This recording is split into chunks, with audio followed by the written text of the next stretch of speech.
ಆಚಿ chilli powder. ಸಖತ್ ಖಾರ ಬಣ್ಣ ಮತ್ತು ರುಚಿ ಆಚಿ ಚಿಲ್ಲಿ ಪೌಡರ್. ಇತ್ತೀಚಿನ ಯುವಕರಿಗೆ ಪ್ರೀತಿ ಅನ್ನುವಂಥದ್ದು ಕೇವಲ ಕಾಮವಾಗಿ ಕಾಣಿಸಿಕೊಳ್ಳುತ್ತಾ ಅನ್ನುವಂಥ ಅನುಮಾನಗಳು ಹುಟ್ಕೊಂಡು ಬಿಡುತ್ತೆ. ಸಣ್ಣ ಪುಟ್ಟ ವಿಚಾರಗಳಿಗೆ ತಾಳ್ಮೆ ಇಲ್ಲ ಅಂತಂದರೆ ಪ್ರೀತಿ ಆದರೂ ಯಾಕೆ ಮಾಡ್ತೀರಾ? ವರ್ಷಾನುಗಟ್ಟಲೆ ಪ್ರೀತಿ ಅಂತೆ, ಅದು ಯಾವ ಸೀಮೆಯ ಪ್ರೀತಿ? ಯಾವುದೋ ಸಣ್ಣ ವಿಚಾರಕ್ಕೆ ಹೋಗ್ಬಿಟ್ಟು ಕೊಲೆನೇ ಮಾಡ್ಬಿಡೋ ಹಂತಕ್ಕೆ ಪ್ರಿಯಕರ ಹೋಗ್ತಾನೆ ಅಂತಂದ್ರೆ ಇನ್ಯಾವ ಮೂಲೆಯ ಪ್ರೀತಿ ನಿಮ್ಮದು? ಹಾಗೆ ಮೋರಿಯಲ್ಲಿ ಹಾಕಿ ತೊಳೆದು ಹಾಕಿ ಅದನ್ನು, ಆ ಪ್ರೀತಿಯನ್ನು ನೋಡಿ ಸ್ಟೋರಿಯನ್ನು. ಬೆಂಗಳೂರಿನಲ್ಲಿ ಕತ್ತು ಸೀಳಿ ಸ್ಟಾಫ್ ನರ್ಸ್ ಹತ್ಯೆ, ಮದುವೆ ಮಾಡಿಕೊಳ್ಳುವಂತೆ ಪೀಡಿಸಿದ್ದಕ್ಕೆ ಕೊಲೆ.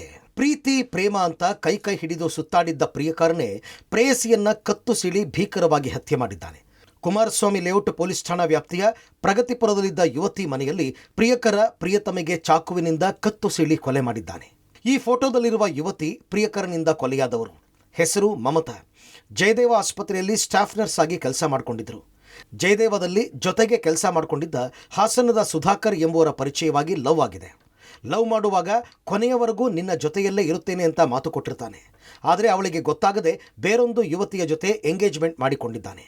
ಇದೇ ವಿಚಾರಕ್ಕೆ ಮಮತಾ ಹಾಗೂ ಪ್ರಿಯಕರ ಸುಧಾಕರ್ ನಡುವೆ ವಿರಸ ಉಂಟಾಗಿದೆ. ಜಯದೇವ ಆಸ್ಪತ್ರೆಯಲ್ಲಿ ಸ್ಟಾಫ್ ನರ್ಸ್ ಆಗಿ ಕೆಲಸ ಮಾಡ್ತಿದ್ದಂಥ ಮಮತಾ ಎಂಬ ಯುವತಿಗೆ ಪ್ರಿಯಕರನೇ ಕೊಲೆ ಮಾಡಿರುವಂಥ ಘಟನೆ ಬೆಂಗಳೂರಿನ ಕುಮಾರಸ್ವಾಮಿ ಲೇಔಟ್ ಪೊಲೀಸ್ ಠಾಣಾ ವ್ಯಾಪ್ತಿಯಲ್ಲಿ ನಡೆದಿರುವಂಥದ್ದು. ಆತ ಜೊತೆಗೆ ಕೆಲಸ ಮಾಡ್ತಿದ್ದು, ಒಟ್ಟಿಗೆ ಲವ್ ಮಾಡಿ ಪ್ರೀತಿ ಮಾಡ್ತಿದ್ದಂಥ ಯುವಕನೇ ಆಕೆಯನ್ನ ಕತ್ತು ಸೀಳಿ ಕೊಲೆ ಮಾಡಿರುವಂಥ ಘಟನೆ ನಡೆದಿರುವಂಥದ್ದು. 1 ವರ್ಷಗಳ ಕಾಲ ಇಬ್ಬರು ಚೆನ್ನಾಗಿಯೇ ಇದ್ದ ಜೋಡಿ ಸುಧಾಕರ್ಗೆ ನಿಶ್ಚಿತಾರ್ಥ ಆಗಿರುವ ವಿಚಾರ ಕೊಲೆಯಾದ ಮಮತಾ ಕಿವಿಗೆ ಬಿದ್ದ ಬಳಿಕ ಇಬ್ಬರ ನಡುವೆ ವಿರಸ ಉಂಟಾಗಲು ಆರಂಭವಾಗುತ್ತೆ. ಮಾತು ಕೊಟ್ಟಿದ್ದೀಯಾ, ಮದುವೆ ಆಗುವಂತೆ ಸುಧಾಕರ್ಗೆ ದುಂಬಾಲು ಬಿದ್ದಿದ್ರಂತೆ ಕೊಲೆಯಾದ ಮಮತಾ.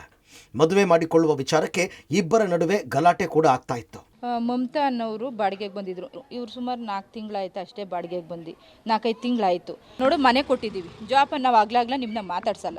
ನಿಮ್ದು ಎಷ್ಟು ಬೇಕೋ, ನರ್ಸ್ ಅಂದರೆ ಅವ್ರಿಗೆ ಗೊತ್ತಿರುತ್ತೆ ಎಲ್ಲ ಕೆಲಸನೂ, ಏನ್ಗೆ ಏನು ಎಲ್ಲ ಅವ್ರಿಗೆ ಗೊತ್ತಿರುತ್ತೆ.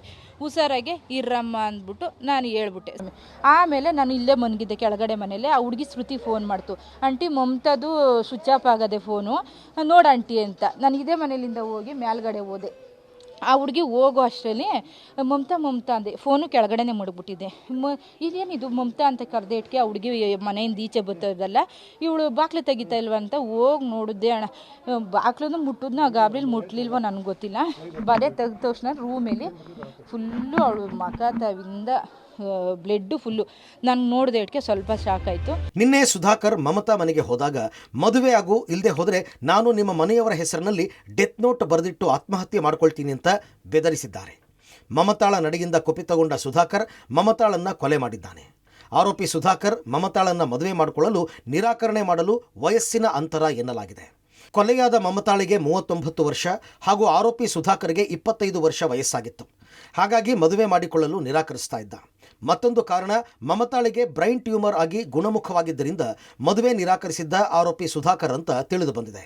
ಕೊಲೆಯಾಗಿರುವಂಥ ಮಮತಾ ಮತ್ತು ಪ್ರಿಯಕರ ಇಬ್ಬರೂ ಕೂಡ ಜಯದೇವ ಆಸ್ಪತ್ರೆಯಲ್ಲಿ ಕಳೆದ 2 ವರ್ಷಗಳಿಂದಲೂ ಕೂಡ ಸ್ಟಾಫ್ ನರ್ಸ್ ಆಗಿ ಕೆಲಸ ಮಾಡ್ಕೊಂಡಿದ್ರು. ಆಗ ಇಬ್ಬರ ನಡುವೆ ಪ್ರೀತಿಯಾಗಿ ಇಬ್ಬರು ಕೂಡ ಪರಸ್ಪರ ಮದುವೆ ಆಗುವ ಮಾತುಕತೆ ಆಗಿತ್ತು. ಆದರೆ ಸುಧಾಕರ್ ಇತ್ತೀಚೆಗೆ ಮಮತಾಳಿಗೆ ಗೊತ್ತಿಲ್ಲದಂತೆ ಮತ್ತೊಂದು ಯುವತಿಯ ಜೊತೆ ಎಂಗೇಜ್ಮೆಂಟ್ ಮಾಡ್ಕೊಂಡಿದ್ದ.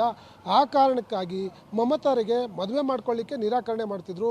ಇದನ್ನೇ ಮಾನದಂಡವನ್ನು ಇಟ್ಕೊಂಡ ಮಮತಾ, ನಾನು ಡೆತ್ ನೋಟನ್ನು ಬರೆದಿಟ್ಟು ನಿಮ್ಮ ಮನೆಯವರೆಲ್ಲರಿಗೂ ಕೂಡ ಜೈಲಿಗೆ ಸೇರಿಸ್ತೀನಿ ಅಂಥೇಳಿ ಇತ್ತೀಚೆಗೆ ಸುಧಾಕರ್ಗೆ ಬೆದರಿಕೆ ಹಾಕಿದ್ರು. ಆ ಕಾರಣವನ್ನು ಇಟ್ಕೊಂಡು ಆರೋಪಿ ಸುಧಾಕರ್ ಪ್ರೇಯಸಿ ಮಮತಾಗೆ ಕೊಲೆ ಮಾಡಿ ಜೈಲಿಗೆ ಹೋಗಿರುವಂಥದ್ದು. ಸದ್ಯ ಘಟನೆ ಸಂಬಂಧ ಕೊಲೆ ಕೇಸ್ ಹಾಗೂ ಅಟ್ರಾಸಿಟಿ ಕೇಸ್ ದಾಖಲಿಸಿಕೊಂಡಿರುವ ಕುಮಾರಸ್ವಾಮಿ ಲೇಔಟ್ ಪೊಲೀಸರು ಆರೋಪಿಯನ್ನು ಬಂಧಿಸಿ ತನಿಖೆಗೆ ಒಳಪಡಿಸಿದ್ದಾರೆ. Nagesh, crime bureau, public TV, Bengaluru.